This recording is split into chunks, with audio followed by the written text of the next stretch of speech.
to introduce our guest speaker. Miss Maggie Dillon has 15 plus years in business strategy operations, sales, business development, and executive recruitment, ranging in industries including cybersecurity, government, IT, fintech, healthcare, manufacturing, nonprofit, and education. Currently, Maggie serves two roles simultaneously. First, she is the Chief Strategy Officer for CRISP LLC, a cybersecurity research and development firm based in the DC, Virginia, Maryland markets. Second, she is the VP of Sales for TechFides, an IT strategy consulting firm based out of Dallas, Texas. Her key focus areas with these organizations include next generation artificial intelligence, machine learning, quantum, blockchain, and more. Maggie also co-authored a #1 international best-selling book on cybersecurity titled #Hack2 in 2022, drawing on experience from her own cybersecurity consulting firm, Empress Security Insights. So, without any further ado, I give you your guest speaker, Miss Maggie Dillon. Thank you very much. And shout out to Hack2 author Albert with our book cover in the back of his screen. So that's a great little intro. And thank you very much for being a part of that project. And we had a great time with that. So tonight, I'm hoping not to bore everybody with this topic, but one of my favorite things to do is debate.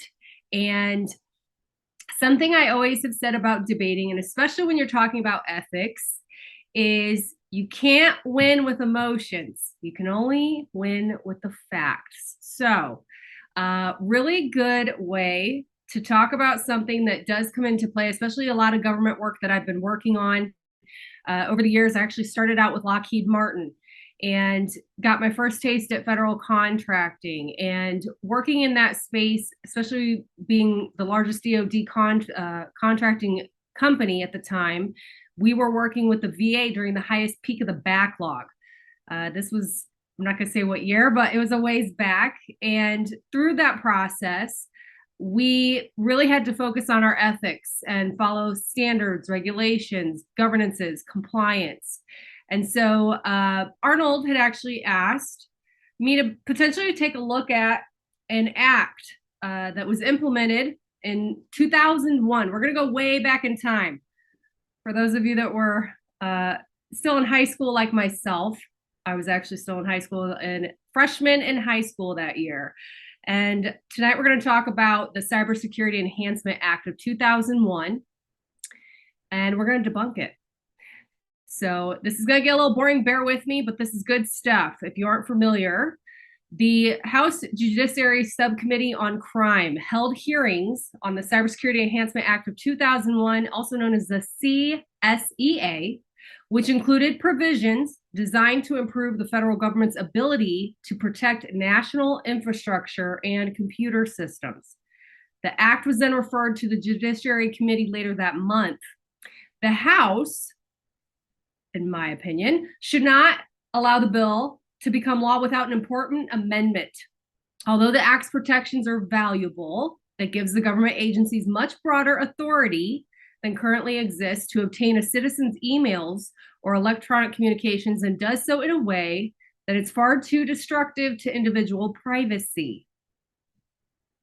If the Act is passed in its current form, and again, we're talking 2001 timeframe here, agencies would have the authority to obtain email or electronic communications without even having to establish probable cause that a crime has occurred or is about to occur. Now, a couple of things here. This was in February 2001. This was prior to 9/11. So a lot of factors had changed once this went into effect. And the biggest key takeaway we want to take a look at is the lack of concern for individual privacy. So the government had increased its ability to gather evidence through the use of powerful computer and communications technology, through the USA Patriot Act, and then through the CSEA. The Act directs the United States Sentencing Commission to then, and now we're talking hackers and punishments, to amend the federal sentencing guidelines for crimes that are related to fraud or unauthorized access to federal government computers and restricted data. Hackers will face harsher penalties if they knowingly cause or attempt to cause death or serious bodily injury using the computer as instrumentally for committing their crimes. Now, there was a provision to this entire act that changed the game. And I really wanted to focus on this because if we're really talking ethics, ethics are on a very low scale, talking about reporting people to HR and snitching, all right, something as little as this.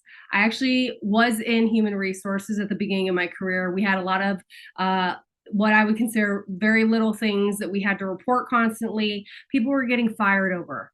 Right now, we're talking about federal law and hackers. And this, again, was over 20 years ago. So a lot has changed since then. And even back then, they were trying to make it so that in a public safety urgent matter, any agency could go in and get information needed if someone's life was in danger.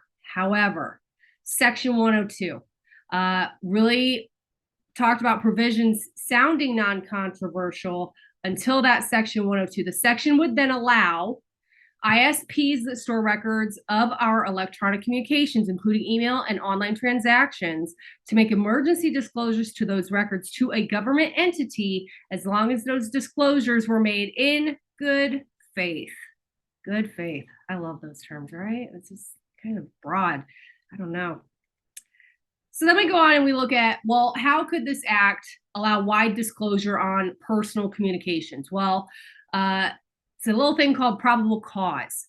So normally the government should obtain a warrant based on probable cause before obtaining any of an individual's email or electronic communications from an ISP, again, if public safety is urgently required.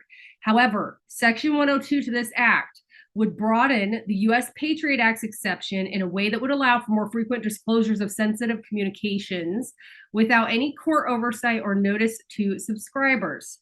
More specifically, Section 102 would allow the ISP to disclose customer data, and I quote, to a governmental entity if the provider, in good faith, believes that an emergency involving danger of death or serious physical injury to any person requires disclosure of the information without delay. The biggest thing that this causes an issue on is it narrows the opportunity for judicial reviews of disclosures, all right? And one of the biggest things that we want to talk about when we talk about ethics, and this is the biggest change, and this is how we're, in my opinion, debunking this act, is trust was originally the foundation of security in cyberspace. In the cyberspace, it was trust, that we would keep you safe and secure and protected, all right? However, in 2010, a term was coined zero trust by an analyst with Forrester Research. Zero trust security means that no one is trusted by default from inside or outside the network, and verification is required from everyone trying to gain access to resources on the network, thus making the Cybersecurity Enhancement Act of 2001 no longer effective. So why do I talk about all this? Now we're talking at a federal level, and narrowing disclosures and punishments and things of that. Basically, the government can do whatever they want with our personal information. And this is still in effect. All right. So how do we relate that to everyday terms? And I started thinking of examples that we could talk about where, I don't know, what would be an example of identity theft? Okay. So theft of information. Today is a perfect example. Spoke with a healthcare organization coming out with an amazing service that involves AI that's really going to help change the game from a patient perspective for doctors and nurses to operate at a much higher level in seconds with the AI that they're able to create regarding medical records. And one of the things that we were talking about was the cybersecurity aspect. How do we protect that? Using everything that we have with all of our back pockets, our tools and our software and methodologies and whatnot. And we started talking about zero trust. Okay. Zero trust from an external standpoint, and zero trust from an internal standpoint. As this company goes out and sells their services to each hospital, you cannot guarantee that that hospital is going to be protected when you go in. When I was in executive recruiting, I can honestly say IT professionals alone, I did thousands and thousands of interviews and found in my own statistics that only about 50% of these people were qualified to do the jobs that they had experience in. So you're talking about a deficit. In cybersecurity alone, we're at a negative 3.5 million professionals that are needed in the cybersecurity landscape. So take the ones that are there, cut it by 50% that are even qualified to keep up with some of these things that we're talking about here. No wonder the government is struggling so hard with protecting us. And at the same time, not giving us any personal privacy with regards to our information. Another thing that we wanted to look at, and it's odd enough that Arnold talked about this, we're talking about fishing, going fishing. And yes, I do like to fish, female fisher woman. Thank you very much. But theft of services. How many phishing schemes have we all heard of that have run companies dry?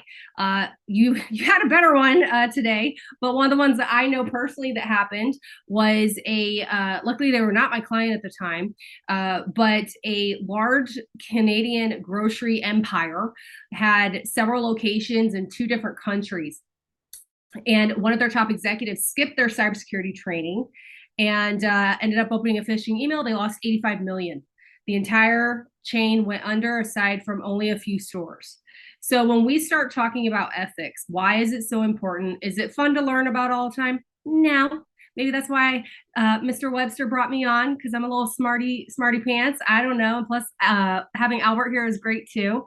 But it really is critical when we get into these things, and from a client standpoint, from a colleague standpoint, from hacking, every single angle, ethics is looked at. And the fiduciary responsibility always comes back on these teams, let alone the insurance that goes along with it.